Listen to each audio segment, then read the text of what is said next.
Sejak berdiri di tahun 2015, Pusat Studi Pendidikan dan Kebijakan sebagai yayasan non-profit independen terus berupaya melakukan kolaborasi lintas peran demi mengaktifasi ekosistem kebijakan pendidikan yang berpihak kepada anak. Kenapa PSPK berpihaknya kepada anak, bukan kepada penerima manfaat yang lain?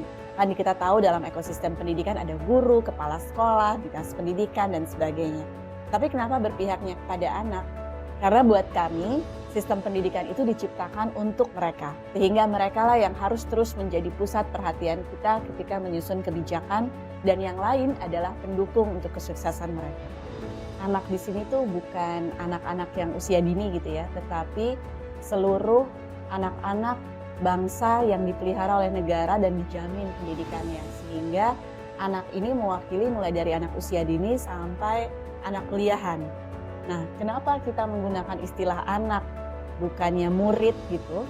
Karena menjadi murid itu cuma sekitar 7-8 jam maksimal per hari. Tetapi menjadi anak itu 24 jam sehari. Dan di luar dari jam sekolah tadi, sebenarnya ada faktor-faktor yang juga mempengaruhi keberhasilan belajar mereka. PSPK dalam melakukan kajian dan juga advokasi kebijakan pendidikan selalu berupaya untuk berbasis pada data, berpijak pada temuan-temuan empirikal, sehingga tidak hanya berbasis pada opini-opini atau pengalaman pribadi saja. Dan kedua, PSPK juga independen. Jadi kami adalah yayasan non-profit yang bukan partisan. Kemudian PSPK juga sangat mementingkan inklusivitas. Sehingga kami selalu berusaha dan kami percaya bahwa proses pembuatan kebijakan itu sifatnya harus inklusif. Tidak hanya mementingkan suara-suara dominan, tetapi juga berusaha untuk mendengar aspirasi-aspirasi dari seluruh pemangku kepentingan. Dalam upaya mendorong perbaikan sistemik untuk menghadirkan pendidikan yang berpihak pada anak, terdapat 3 hal utama yang dilakukan oleh PSPK. Yang pertama adalah riset. Kami melakukan riset kebijakan pendidikan secara mandiri dan juga bersama mitra. Yang kedua adalah advokasi. Kami memberikan rekomendasi-rekomendasi kebijakan dan juga menginisiasi forum bersama pemangku kepentingan. Yang ketiga adalah implementasi. Kami mendukung perumusan kebijakan hingga implementasi dari kebijakan tersebut. PSPK pertama kali lahir di tahun 2015 dengan tujuan untuk mengadvokasikan kebijakan pendidikan yang menjadikan anak, perkembangan, dan kebutuhannya sebagai pusatnya.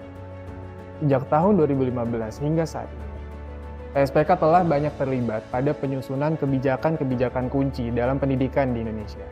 Di antaranya, kurikulum merdeka, penerimaan peserta didik baru atau PPDB, asesmen nasional, guru penggerak, SMKPK, Merdeka Belajar Kampus Merdeka, Standar Nasional Pendidikan, dan juga pendidikan profesi guru. Untuk menginisiasi transformasi ekosistem kebijakan pendidikan, 3 inisiatif kami hadir untuk mengaktifasi perubahan secara menyeluruh dan sistematis pada ekosistem pendidikan di Indonesia. Dengan Lingkar Daerah Belajar, kami berkolaborasi dengan Yayasan Guru Belajar, Semua Murid Semua Guru, dan Daya Dimensi Indonesia untuk mendukung dan mendorong praktik baik serta kebijakan pendidikan daerah yang berpihak kepada anak.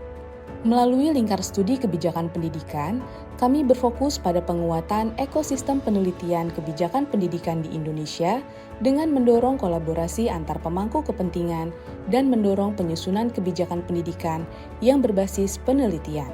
Kami juga menghadirkan pengukuran mandiri literasi dan numerasi PSPK atau pemantik sebagai perangkat asesmen untuk mengukur kemampuan literasi dan numerasi anak usia 6-12 tahun yang dapat menjadi acuan perencanaan pembelajaran yang sesuai dengan tahap kemampuan anak. Dalam upaya menguatkan ekosistem kebijakan pendidikan di Indonesia untuk lebih berpihak kepada anak, PSPK menjalin kolaborasi dengan berbagai mitra dalam melakukan intervensi dan perancangan kebijakan. Terkait upaya perbaikan kualitas pembelajaran di Indonesia, PSPK berkontribusi dalam perancangan kurikulum merdeka yang memberikan keleluasaan lebih pada guru dan anak dalam proses pembelajaran. Melalui keterlibatan kami dalam perancangan kebijakan penerimaan peserta didik baru, kami berkontribusi dalam pemerataan akses pendidikan berkualitas yang terjangkau. Rangkaian intervensi yang kami lakukan sepenuhnya berfokus pada pembangunan ekosistem kebijakan pendidikan yang berorientasi pada pemenuhan kebutuhan anak. Mari bersama PSPK menghadirkan pendidikan yang berpihak kepada anak.